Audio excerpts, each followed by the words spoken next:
Welcome to my channel. In this video, I'm going to show you how I transformed this chest into this using milk paint. This was an old vintage, pretty beat up chest, but it was extraordinary in depth and storage capacity, and so I couldn't wait to get my hands on it. It had a whole bunch of fuzzies and chips and scratches, and also it was broken at the leg.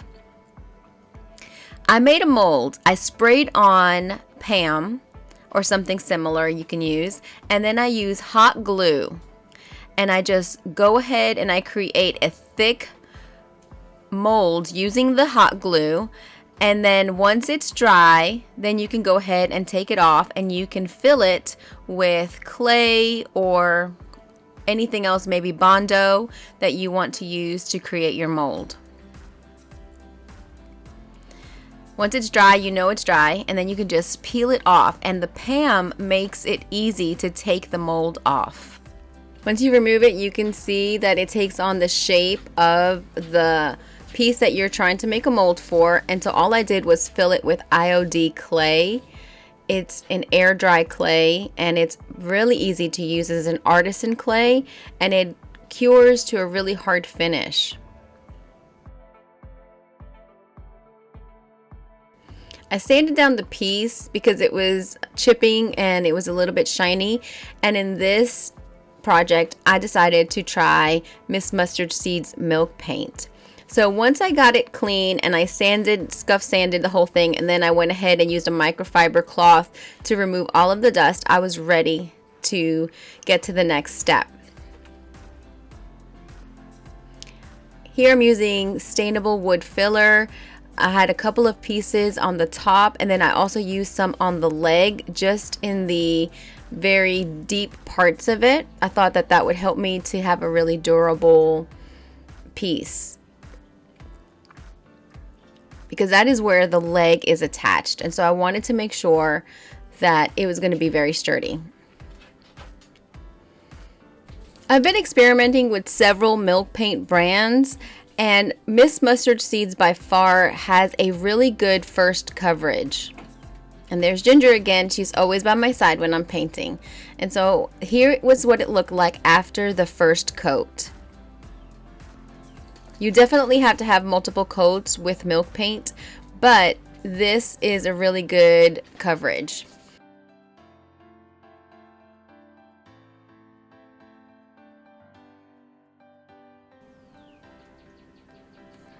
After my second coat dried, I went ahead and I took a used sanding sponge. I could see where it was trying to chip, and I wanted to create more chipping, and so I just sanded the entire piece and then I dusted it. You could also wet distress to create more chipping. I just wanted light chipping.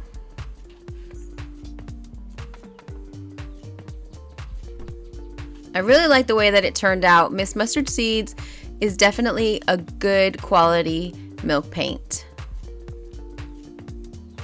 You can see in some areas it chipped more. I did add bonding agent to it because I didn't want it to all come off. I wanted more of a controlled chipping, and that's what I got. So on the top, this is a cherry finish. I went ahead and I applied DIY Paints Dark and Decrepit to the top and also to the legs, and I really love how rich it became. Then I took DIY Paint's white wax and I applied it over the entire piece, and then in some sections I even went back and added a little bit more to make the details pop, and then I used a lint-free rag and I rubbed it in and I rubbed some off, and so what we're left with is, in all of the crevices you can really see the white wax, and I really love how it turned out. White wax usually will make your piece look a little bit more, not dull, but maybe pastel-y, and I love the way it looks.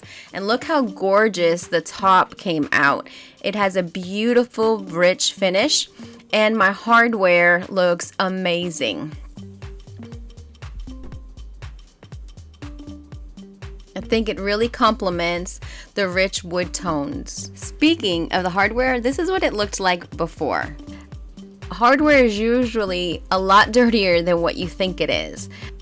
I soak my hardware in a solution of Blue Dawn dish detergent, vinegar, and baking soda. And I let it sit in a non-reactive bowl. Stainless steel is what I prefer. And then I scrub it clean. And this is what it came out to look like. To make this chest extra special, I used a liner removable wallpaper product. I purchased it on Amazon. And I put it on all of the drawers.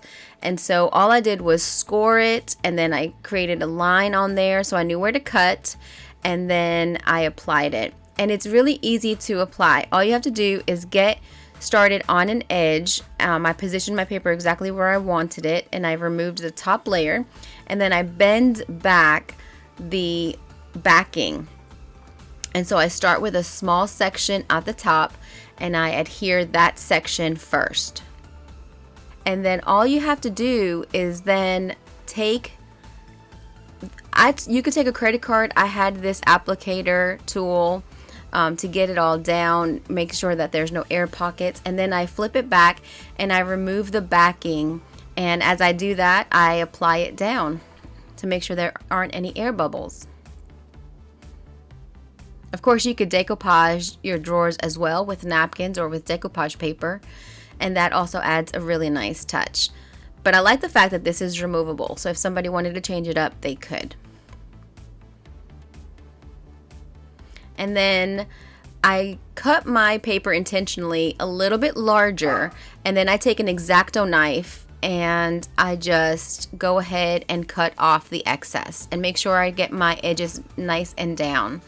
And then I go to the next drawer. It just looks so beautiful. I love the way that this chest turns out. I called her Karina, and I love her. She is so beautiful, and she really does have extra wide and deep drawers, and she's gonna make somebody very happy. Karina is available. She can be found on my website, and you can shop online at lisaboondesigns.com. Here, I used DIY products in white wax and dark and decrepit, and those can be found on my website. I'm currently not selling milk paint, but I do highly recommend this color.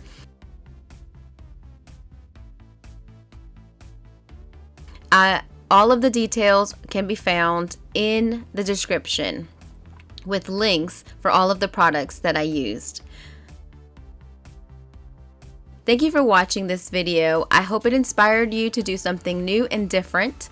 And if you have any questions or comments, please be sure to comment below and let me know. I'd love to hear from you. And if you want to share your tips and tricks, I would greatly appreciate it.